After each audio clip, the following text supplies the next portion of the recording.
purpose matters, right? Our sense of purpose, whether that's an individual set of goals or purpose, something that connects to our family, to our community, to our work. Well, when we're lucky, we do get that sense of purpose and fulfillment from our jobs. There's data showing that people who are feeling more purposeful get a lot of benefits, both in terms of mental health and physical health. I think a lot of people think about purpose as something that you have or you don't have, but you have to have this sort of one North Star. But when we look at the data, it's something that fluctuates for most people on a day-to-day basis. So some days we feel more purposeful relative to our own baseline. Some days we feel less purposeful. And there are a lot of little things that we can do to increase the chance that today's a day where we feel purposeful. Dr. Emily Falk, I'm super excited to have you here today because we talk life on this show all the time, but to be able to bring the study of behavior and change and the brain and all the work that you've done for so many years, I think just adds a new level of interest to all of our listeners, and maybe we'll help people explore your latest work, which I think is your first book, and we'll talk all about that today. But thank you so much for being with me today. Yeah, thanks for having me. So we talked a little bit about location and you coming home after traveling, to college. You did some time at Brown, you went to UCLA, you've been at amazing institutions, and you ended up back home. And I know that in the beginning of your book, you talk about your grandmother, and she's 100 years old, and she kind of impacted you in a major way. And I thought that's always a really cool way to get started because our listeners really relate well to the personal relationships. And I'd love for you to talk a little bit about Bev and tell everybody what the impact of your relationship with your grandmother was and how it impacted your writing.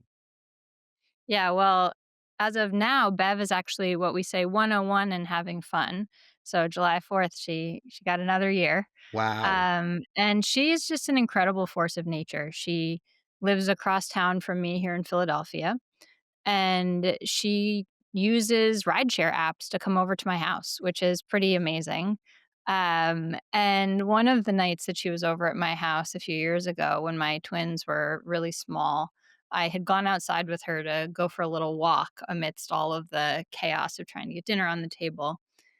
And I was feeling pretty good about the situation that we had managed to steal a few minutes together, one on one, for some quality time. And she just stopped and turned to me and said, I know that you think that when I come to your house, we're really spending quality time together, but actually we're not. And it was just such a blow, right? It was like, oof, in part because when I really took a step back to think about it, I knew she was right. And there are so many of these kinds of situations where we know that there's finite time, different competing priorities. Like, I want to spend time with my kids. I want to be a good boss. There are so many different things. And yet, here's this person who at the time was 99 years old asking me to make a different kind of time, to be able to go to her house. And it set off this kind of exploration of what was in the way of making that kind of choice, which, when I took the time to think about it, was aligned with my bigger picture goals and values, but that on a day to day basis, I wasn't executing. I wasn't sticking that landing of actually getting over there and spending the time with my grandmother. And so, there are many different kinds of things that we weigh like that. And in this situation, it actually took me a couple weeks to think it through and to figure it out. Because first I got defensive, then I started thinking about all the things that were in the way in terms of schedules and the traffic and all of these different things. And ultimately, it was actually a podcast episode that gave me a little bit of wiggle room, a little bit of insight, an episode that Kendra Pierre Lewis had reported for this podcast, How to Save a Planet, which highlighted the joys of biking and not the efficiency of biking, not the environmental impact of biking, not things that were, far in the future or accruing value to somebody else, but just the real pleasure of getting on a bike and having that few minutes of me time. And that really was helpful for me in tipping the value calculation from something that felt kind of impossible to something that might be possible.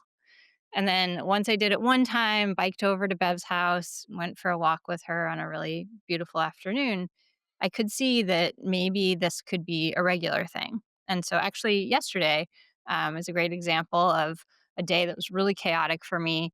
Lots of different ways. I had a friend visiting from out of town who I needed to get to the airport, and my partner was in New York for work, and my mom was giving a memorial poetry reading for my dad at a coffee house that was like he had performed at the very first one of these. And so there were a lot of different places I needed to be.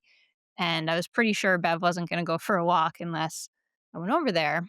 And a friend of mine, who is also the parent of my kids' friends, offered to come pick up my kids, take them for a play date, and then meet me at Bev's for us all to go for a walk at the end of the day. So it was, that kind of community connection that really made it possible to do several of the things that I wanted to do yesterday and wouldn't have been possible totally on my own. So you found it to be almost shocking at first when you hear, because I know sometimes we think we're spending time together, but quality time is completely different, present time. And I think that's something that a lot of people struggle with is how we choose to spend our time because we feel like we're being pulled in so many directions. I mean, you're obviously busy.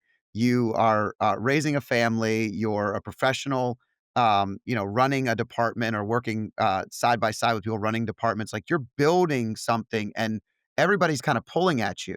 How did you how did you utilize this to kind of identify how we make choices and maybe what is the brain doing in these spaces to guide us to make the right choices versus the ones that probably end up getting in the way so often? Yeah, well, the Bev story is just an example of something that I've been studying for pretty much my whole career, which is exactly as you said, how people make choices, including choices about how to change things that might not be aligned with our bigger picture goals.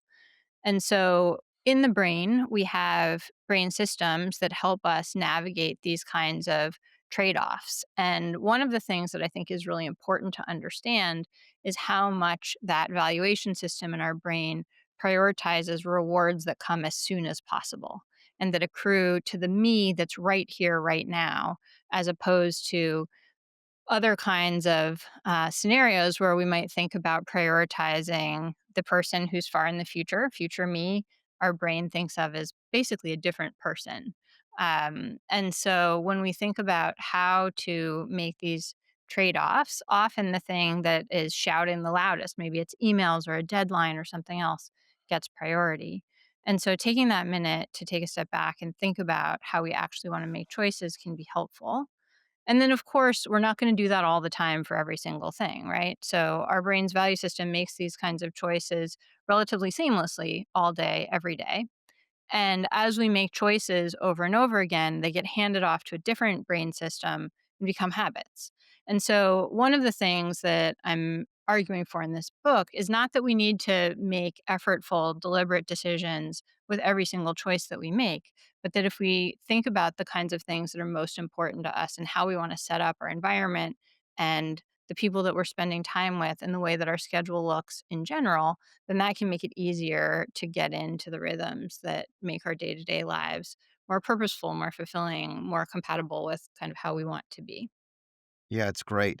I was telling you briefly about how I've done that in my life and career, and when I what I really started to do was I started to identify the areas of life that, weren't getting the attention that I needed, and I started to brain dump when I felt overwhelmed or when I was building a goal out, and then I would try to align whether or not that goal or that overwhelm was in line with what I actually cared about.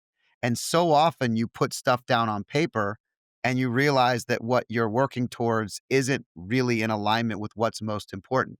So in business, lots of people always say, well, I really do this for my family. I work because my family's the most important thing. And, I had conversations this weekend with some pretty successful individuals in the wealth management space, and they were talking about building their businesses larger and larger. And I said, well, what are you doing it for? And they were like, "Well, we just it's just a good time and we can, and, we're doing a lot of, acquisitions and we're doing this," and I said, "Okay, but what are you aiming for?" The one guy said, "I'm 58 years old and I'm really not slowing down yet." And I just kept asking him and he was like, "I don't know. I mean, I do everything I wanna do, but he hadn't taken that time to kinda realign, and the further along in the conversation we got, the more he started to identify some of the things he'd rather be doing, but it took a lot to Mhm. get there, and I Right, think and that's the thing. Oh, go there's ahead. so much evidence that purpose matters, right? Our sense of purpose, whether that's an individual set of goals or purpose, something that connects to our family, to our community, to our work. Because for many of us who, when we're lucky, we do get that sense of purpose and fulfillment from our jobs. And there's data showing that people who are feeling more purposeful get a lot of benefits, both in terms of mental health and physical health, better medication adherence, better cardiovascular health, better actually long term mortality risk. So, there's a lot of reasons why we might think about our sense of purpose and where we're getting it and how we can build it up.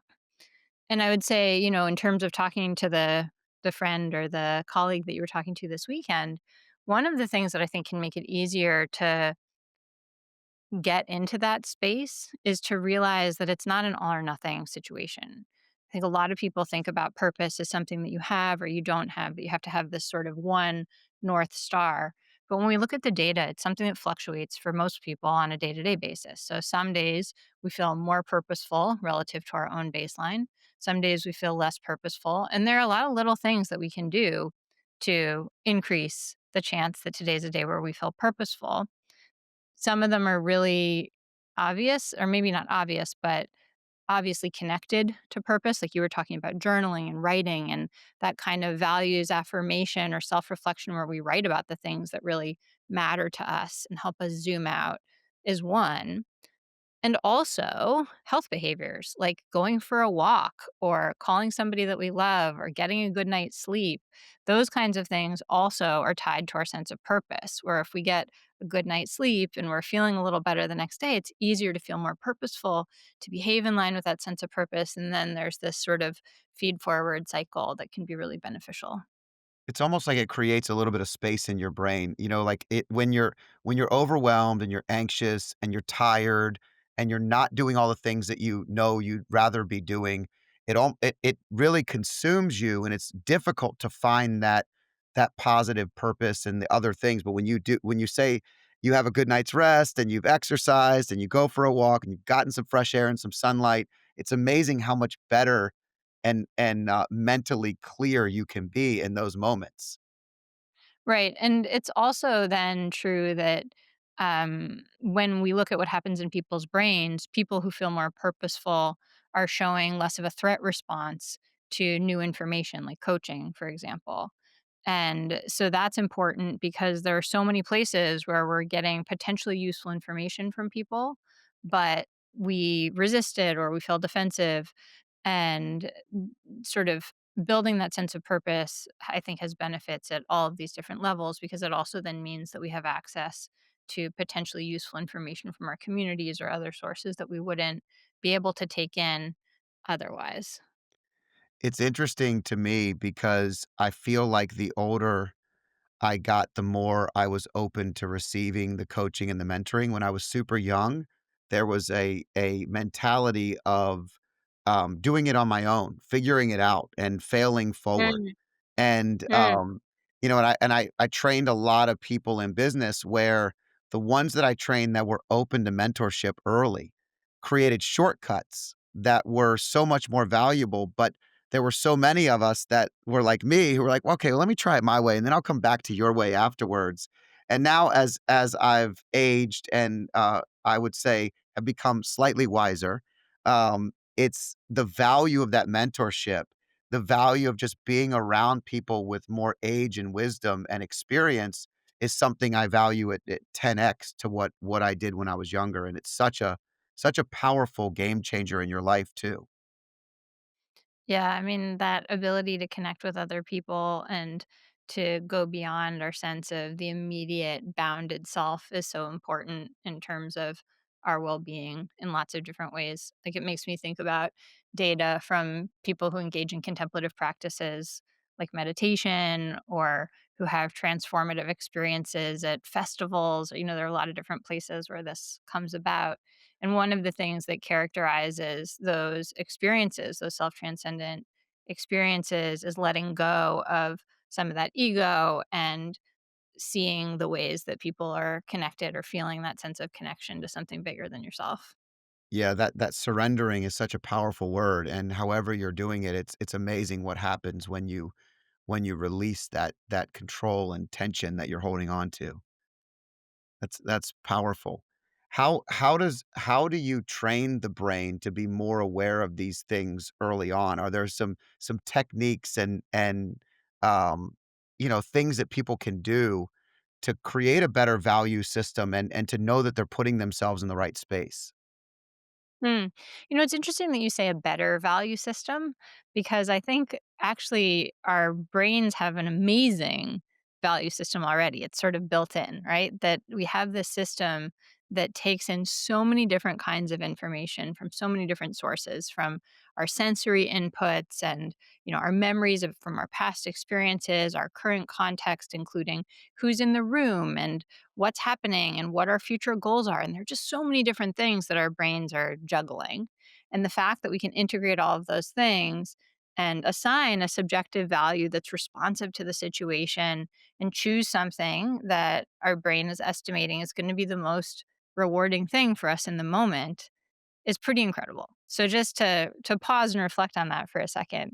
Now, that may or may not be the same thing as when we look back saying I would do that again the same way if I had it to do over again, right? Right. So there are lots of situations where we might make a choice and then later in hindsight think, I wish that I had taken future me into account a little bit more. I wish that I had had some other piece of information. But I think that understanding how the brain is making these calculations can make it easier to have more possibilities at our disposal and to think about the fact that we have some control over how we're weighing or what we're paying attention to. And then also give us a little bit more compassion for ourselves and also for other people when we and other people make decisions that we wish we had done differently. Yeah, I think when I said better, I'm thinking better result, not better Mhm. operating system. And so the key is the operating system is there and it's all there for us to utilize. It's how we choose to use it that's really the key. Yeah, I really love Annie Duke has a book called How to Decide. And one of the things that she highlights there is kind of what's in our control and what's not in our control. And she makes a distinction between when we make a choice that's based on a good process, good information, good input, some amount of deliberation, that sort of thing, and then the things that are out of our control. So there are decisions which we make and we sort of use the information to the best of our ability and things went well. So that's sort of a good outcome. There are also situations where we did all of those same things. We used all the information that we could have. We made our best choice, but we had bad luck, right? Something happened that was out of our control and it didn't turn out the way that we wanted it to turn out. Then there are situations where we made a decision where maybe we could have gotten more information or we, should have known better in some way. And sometimes it still turns out okay, right? We get lucky. And sometimes we don't put in the effort, we don't put in the work, we make a decision that we kind of know is not aligned with our morals or our values or, other considerations that we would want to take into consideration. And it doesn't turn out well. And sometimes people think of that as just desserts. It's also maybe an opportunity to learn and grow and do things differently next time. And so I really like that distinction that she highlights between sort of the things that are under our control in terms of the process and the things that aren't under our control. And in my book, one of the things that I am really interested in is this sort of value based decision making process where, our brain figures out the things that we're choosing between. It then assigns a subjective value to each one and then it keeps track of how things went. So it doesn't just make decisions in isolation, but it keeps a record of, was that better than I thought it would be, or was it worse than I thought it would be? And that's what neuroscientists call prediction error. So our brains are doing some of this work for us. We just have to let it work a little harder for us. A lot of us are trying to maybe control parts that it would already help us if we just allowed it to do what it's supposed to do. Um, the um, when you talk about your research and you think about being a mother, How have you leveraged this in parenting? Because, you have such an interesting career and to study both neuroscience and the brain and all of the things that help us, especially when we get to choices. I'm just curious how you're leveraging that as both a leader, and a mother, as well as teaching your children some of the things that they can execute as they grow up. Yeah, there are so many places on a day-to-day basis. So I think my kids are, um, generally pretty amenable to my little mini side notes about how our brains are working. But one thing is about habits, right? So teaching them how to think about what are the things that we want to be doing on a day-to-day basis and how can we set up our family's routines to make it easier to do the thing that we would want to do if we were being our best self. Another one is thinking about the background assumptions that we're coming in with and that other people are coming in with.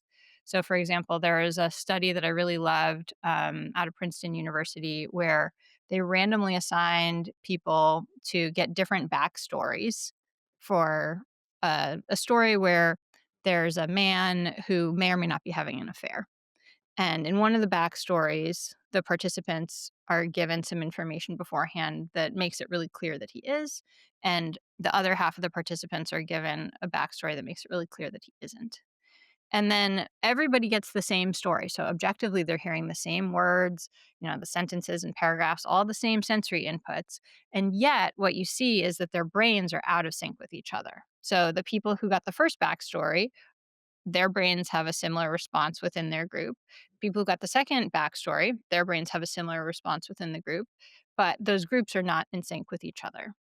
We also see this in the political realm, where when you scan the brains of liberals and conservatives watching the same news clips, you see a kind of similar thing where there are key parts of our brain's social processing systems that even watching the same media clip will make different meaning of it. And I think this is something where, in childhood especially, we are developing our ability to think about how other people's thoughts and feelings and life experience might be different than ours. And so the assumptions that they're having are really going to shape the way that they're reacting in a given moment. And so I'm just going to share a little story from last week that I felt really good about. Not all the parenting situations are wins, but had a couple consecutive days where my kids came off the school bus basically in tears. Like they were so frustrated with this interaction that they were having with a child who was younger than they were. This kid had really figured out how to divide my twins, kind of pit them against each other, how to get big emotional reactions from them. And one of my kids was just like, he's so mean. And, after a few days of the tears, I said, well, maybe we could call his mom and maybe we could just like have a phone call and talk about it because it seems like every day you're having these really stressful interactions and let's kind of see what's going on. And so the kid who was most upset was like, "Yeah, I want to do that. I want to tell his mom da da da." Right. And I said, "Okay, like let's think about this. Let's take a big deep breath. If somebody came in hot like that with you, like how would you respond?" And so we did a bunch of prep to just kind of calm down and think about what is our actual goal in this conversation? What are we actually trying to communicate about? I texted the kid's mom. We all got on the phone. And I was so proud of the way that my kid sort of just laid out the things that were feeling really frustrating. Like it feels really frustrating when you do these things.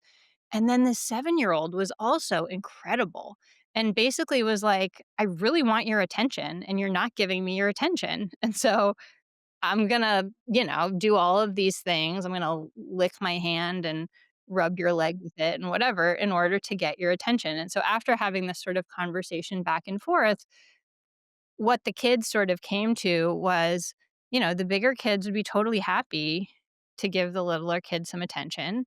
They brainstormed about some ways that they could do it in a way that would be more fun for everybody. It's not a perfect solution. I'm sure there will be more skirmishes, but for the short term, it feels like the the transport to and from school has been going more smoothly. Because, the idea that like this little kid just wants to connect with you and really is actually looking up to you and would be totally happy to do whatever it is that you want to do while you're just like trying to read your book and tell him to be quiet, like that's making him feel really bad. And so I think the kids could relate to that. And it's just an example of, a thing that we run into all the time as adults where other people maybe have good intentions and their behavior makes sense and maybe they are just trying to connect with you, but they're doing it in some weird way that is not working for you. And so that's another example. Yeah, with a powerful example, and it's funny how young boys are as well in that they often do the most awkward things to ask for attention, and that's happened throughout history. Like, I don't think growing up, I can't tell you how many times my mom would be like, "Well, if you like somebody, you don't have to annoy them. You can talk to them." And, these are some of the things that when you're really little, you're like, "I don't understand. They won't give us attention." So I could see the how much older are your daughters than the boy? Are they 9? I have twin sons who are 10, Oh, twin sons who are 10, okay. and this kid was 7. Oh, got it, okay. That's crazy. So they just wanted the attention. He Yeah, just wanted so the so so attention, the that's it. seven-year-old wanted the attention, Yeah. and the 10-year-olds wanted to read their books, and, they just hadn't really realized what was happening on either side, and so, Well, that's good. they At least they dealt brainstormed. with it in that way. They dealt with it with their brain instead of actually getting into an altercation or another challenge or getting ugly back. There's so many other ways they Oh, could I have mean, dealt they with did it. all of those things first, right? They got into all kinds of little skirmishes first before after a few days, it was like, "Actually, if you think about what's happening here, there's a different way to do it." And so, when we think about sort of what's happening in people's brains when those things are unfolding, it's like, well, clearly you have different assumptions. Clearly you're not in sync about what is at stake here. And so, how can we get that information? Well, we can ask calmly and respectfully and assume that the other person has good intentions and isn't trying to be a jerk. That's really an interesting dynamic. It's fun, I think you have such a great age. My boys are 16 and 19 now, so, Yeah. that we've kinda passed that point, and, the 19-year-old is in college, kinda having his own journey and growing and learning, and then the 16-year-old is very independent and, and kind of does things. He's very disciplined, very, unique. He makes amazing choices on an everyday basis that are almost, when you see your children doing something you wish you would have done earlier, it's always a nice thing to see. I don't know, if you see that often as a parent, but I tend to see things and I'm like, "Okay, we're not doing all that bad. This is a very, very good response and a good result from what we started with." So, that's great. When you talk about social influence, how do you see social influence aligning to the family values, and are you seeing any type of, any I'm trying to think of how I was really intrigued by the family connection because I think the brain works in amazing ways, and you have so much research. What are you seeing with social influence? Let's just see there. Are there outside influences that you're seeing that also impact our decision making on a significant basis? And how can we shape that to get the most out of the system and the brain? Well, social influence is really powerful in shaping people's value calculations in their brain. So, how your brain is assessing the subjective value of different potential options is influenced by perceptions of what other people around you are doing and also what you think people around you prefer. And this is true in lots of different spaces. So, across the psychology and neuroscience research, we see this in everything from food choices that people are making to what art people think is beautiful to whether or not you're willing to vote to whether you get exercise on a given day. There are just, so many examples where social influence, seeing what other people are doing or prefer, shapes our own behaviors. And there are a lot of examples. For example, in a study where a team of researchers used weather as kind of a somewhat external, randomized intervention. They found that when it rains in Boston, for example, which is not where I live, if I'm connected on an exercise app with my sister who lives there and she skips her run, that might make it more likely that I'll also skip my run. So that's not ideal, right? That it's not raining in Philadelphia, but I'm still maybe less likely to go for a run because the weather in Boston was crummy. And that's a kind of negative, risky version of it. There's also lots of positive versions. So, in a study that my team ran where we were looking at people's physical activity behavior, we found that people who had more active friends, so people who tended to get more exercise in their social networks, when they got coaching, encouraging them to become less sedentary, to get more active, these were folks who were typically not meeting physical activity guidelines. There was variability in how responsive people's valuation and self relevance brain systems were to that messaging. And the people who were surrounded by others who were already doing it showed more receptivity. Their brain's value system was more reactive when we gave them the coaching that said, the best parking spots are the ones that are farthest away. Get off the bus a stop earlier and get some extra steps in. People at your level of physical activity are actually at increased risk for heart disease and cancer and things that might otherwise feel threatening. But the folks who had more support for that in their social network were more receptive to it. So just understanding how powerful social influence is, I think, is important because it comes from so many different places. And the place that we can start is with our sphere of influence. So the last chapter of my book is all about sort of how cultural norms spread. And a story that I really loved comes from Maria Ressa, who got a Nobel Peace Prize for her work in journalism. And Maria is just this incredible journalist and reporter who talks in her Nobel speech about all of the places that these values came from. And just a quote that I really loved is she says, "At the core of journalism is a code of honor, and mine is layered on different worlds from how I grew up when I learned what was right and wrong from college and the honor code I learned there, and my time as a reporter and the code of standards and ethics I learned and helped write. Add to that the Filipino idea, she's Filipino, of utang na loob, or the debt from within. At its best, a system of paying it forward." And she talks about sort of all of these places that the values that she holds come from in terms of her upbringing and the people around her and the ways that she was interacting with them. And then in her book, which is called How to Stand Up to a Dictator, because she took on the Duterte regime in the Philippines. And she talks about the ways that she then harnessed that idea of social influence in campaigns to get young people involved in their communities and, getting out and voting and participating in the process of creating the world that they want to live in. And she really focuses on sort of this idea of like your own sphere of influence. Like, how can you be a model? Because just like we know that our brains are taking influence from so many different places, we are also that for other people. So, like, you were asking about the parenting side of things. And like, I'm guessing that there are a lot of places where you're making choices that might be like better choices or your best self version of choices when you think about your kids watching you, right? Yeah, 100%. I think we have to, establish what's the result we're looking for and what are the things that we're doing. I think of habits when you were talking about habits, a lot of families struggle with the morning routine, and I remember, struggling. I did the morning routine. My wife was a school teacher. She was gone by like 6:30 in the morning, and so I had the boys, and I had my youngest son would love to change his clothes 1,000 times, so he had to have the outfit of the day, and none of us knew what it was.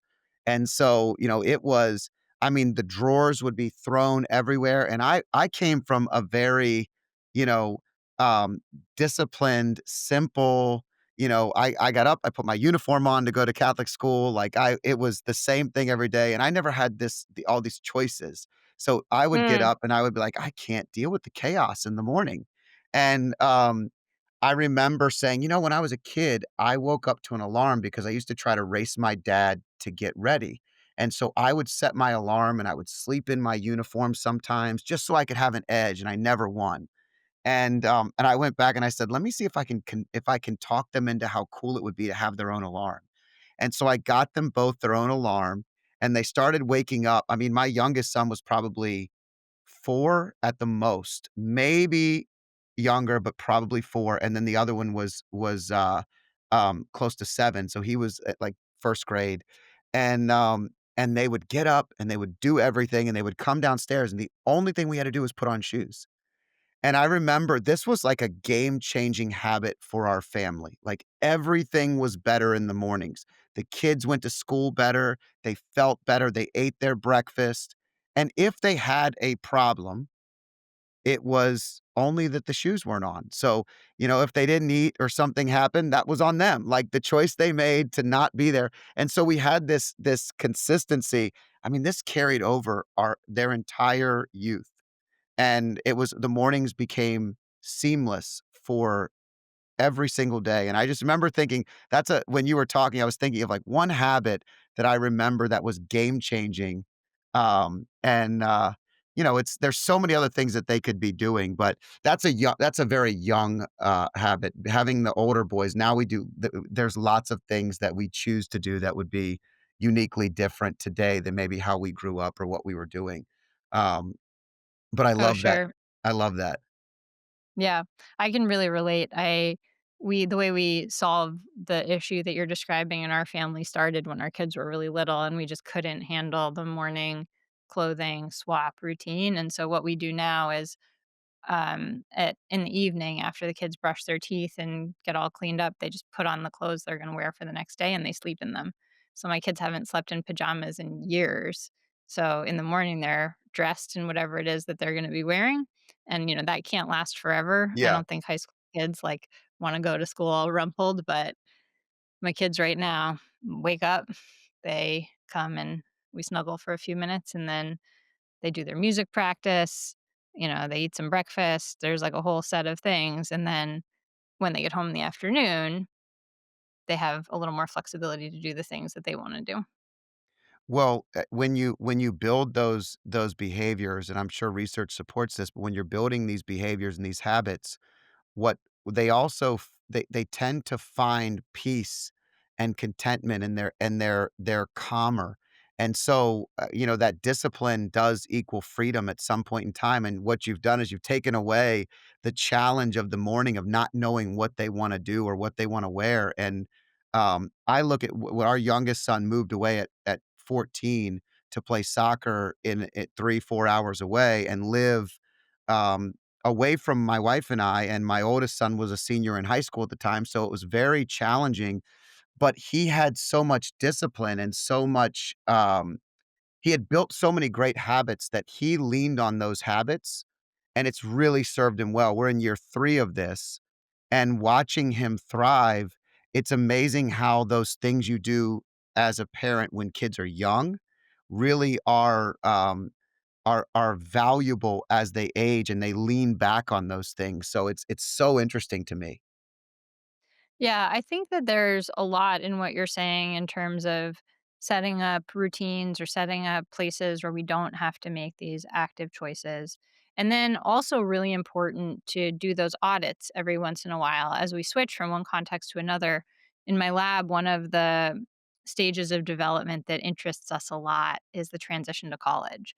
And there are these transitions, like when you move away from home and your kid is at school, there are a lot of those things that you're describing that you've helped him figure out, and that's gonna make it easier for him to navigate, and then so many things about a new environment and the social space shifting and uncertainty, that helping kids develop a sense of agency and autonomy and the sense that they can pivot and be flexible, I think is also so important, where we don't want to end up with a situation where if things aren't exactly the way that you thought they would be, that's a source of distress, right? And so that balance between routine and flexibility and openness to new possibilities, again, that sort of goes back to you were asking me about places where the research in the book and from my team helps me in parenting. And I think going back to that idea of understanding how the brain's value calculation is working, understanding how our brain uses social cues, social influence, understanding how intertwined our self relevance and value systems are, and why it might be hard to make those shifts when we've been in a routine or when we've been doing something, I think can make it easier to change, to figure out, how to swap out ingredients in the new recipe. And then also give us more compassion for like, well, this is hard and it's hard for a reason. And so having the energy to kind of make the new routines and make a new life that makes sense. I'm also just thinking about like my Penn students are so smart, and I think they want to be kind and doing good things in the world. And teaching this class this semester that's based on my book, and they all do a personal project where they're trying to change something.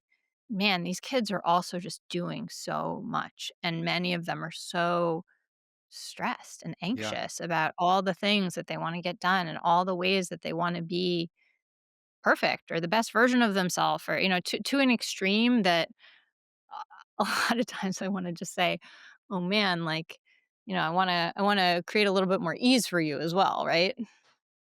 Yeah, there's some it's, patience is really difficult when we're young. And there's two points I'll make, and I love this direction. One was I'm still grateful to my mom for how she handled me when I went to college because, I remember not thinking that we could afford it, and then my mom showing me how, and then filling out my applications for me and just having me sign, which kind of pushed me to a direction that has been very successful and in my life, and I'm very grateful for it. But the first 2 to 3 weeks, I think I called her at 11 o'clock from a payphone every night telling her I was wanted to come home. And I had separated completely as a teenager, like, I was never home, I was always away, we extremely independent, but I think knowing that you had home base and then moving away and starting over was such a drastic change that, I would get on the phone and she would say, "Well, why don't we see how tomorrow goes?" And I would be like, "You're not listening. I'm not meant for this." And she's like, "Well, we'll see how tomorrow goes." And it was like she wasn't listening, but she was, and she was redirecting, but very powerful and something I'm still grateful for. And she listens to the show, so she's probably, like, tearing up right now thinking about the moment, but, it's always good when your mom listens to your show, by the way, everybody. The other point that I'll make is I feel like with the influx of information today, the unbelievable, access we have to information, it's sometimes, it's overwhelming, and I think these young kids see all the things that the people around them are doing, and there's this pressure, especially students that go to such great universities like all of the ones you've had a part of, from Brown to UCLA to UPenn. um, I think they feel this pressure that they have to produce something, but the truth is you can't really produce anything until you find what you're really gonna thrive in and what you're excited about, and sometimes life just has to you have to go through a couple of things. But I mean, I've seen some of these, applicants that you see at the best universities. It's unreal. They started a business at 15 and they've done this for community charities. I mean, I'm 47 and I'm still working on some of these things. So I'm proud of who they are, but I also think sometimes it's okay to just take a step back, breathe, and let life come to you a little bit versus being so connected and driven to success that you're not able to find out who you really are, which is one of the best things you could do when you go to university. Yeah, I agree with that. One of the functions of higher education and universities, I think, is to generate new knowledge, to generate research that impacts our lives, that saves lives, that helps us make sense of the world that we live in, helps us make meaning, right? Universities have historically been a partnership with the government in terms of funding, and had huge bipartisan support, and at the best are a place where people can go and figure out what actually is important to them in their lives and become citizens or become people who can solve problems together with other people. And so, man, helping people figure out that journey is such a privilege and also really challenging. And we're in a moment right now, you probably have been seeing, where there's so much at stake. We have seen huge challenges to the system, where I think there's been kind of rhetoric that mm, the cuts to science funding are just going to impact a few big elite universities, but we see that it's every single voting district across the US. Our team has been mapping the financial impacts, the job impacts, all of those sorts of things. And we focus on these things like jobs and the economy and the financial impacts of losing out on that science. But also, there's, I think, something that is as big at stake here, which is how do we think about how we do this work together of deciding what's important and how we can learn the new information that we need to learn in order to make our society the best society that we want it to be. Um, and it's a really wild moment to be at the center of that. It's almost like we have to have the conversation you had with the other mom and your kids and their kid had where you have to come up with we have to be curious enough to understand the result that we're aiming for, and then to help guide the way that everybody gets to where they wanna get to without disrupting the entire system and breaking things that and humans that don't need to be broken. And I think that's the challenge. It's really interesting there I've spent a lot of time traveling, and there's a lot of things that I believe that when I get curious, I have a different idea about. And what I mean by that is I might have a firm belief that this is how it should be, and then I end up riding in an Uber with somebody who's being impacted by the result of something that I believe is fundamental. I don't change that my belief is maybe X, but I have a different empathy and I'm coming at the problem from a different perspective, which now allows me to better solve it and just being curious, understanding the humans that are behind it. And so I think in leadership, these are things that can really help us be better leaders and evaluate these choices on a larger scale. But I understand what you're saying and how impactful some of these things can be. I think the sometimes we last point I'll make is sometimes we prioritize curiosity in certain arenas over others, and so like we're completely fine with the curiosity of technology, but we're not always okay with this with the curiosity of science. And I think, and these are things that go hand in hand.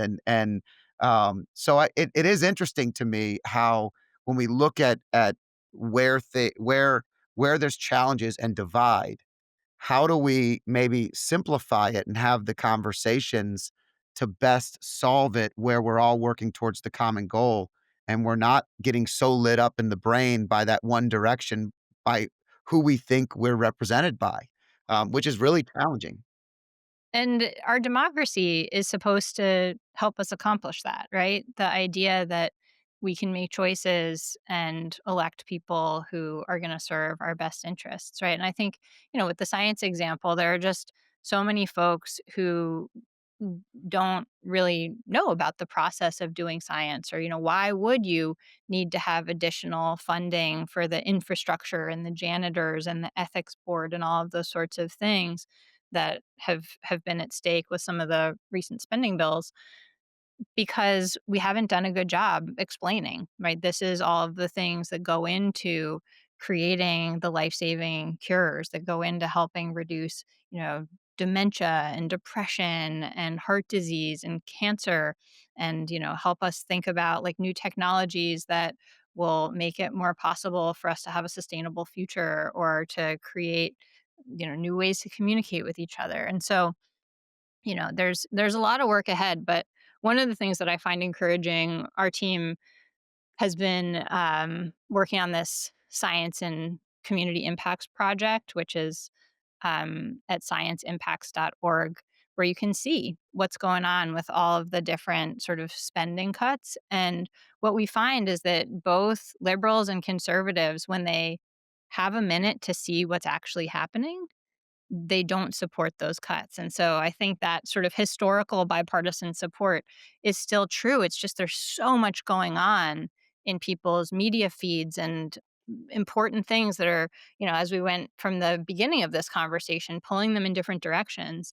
And so then there's a question of, well, how do we align the things that our representatives are doing with what actual citizens want to be happening? And I think that's such an important and exciting challenge to think about how we make this democracy work in a way that is compatible with the things that we want for our communities.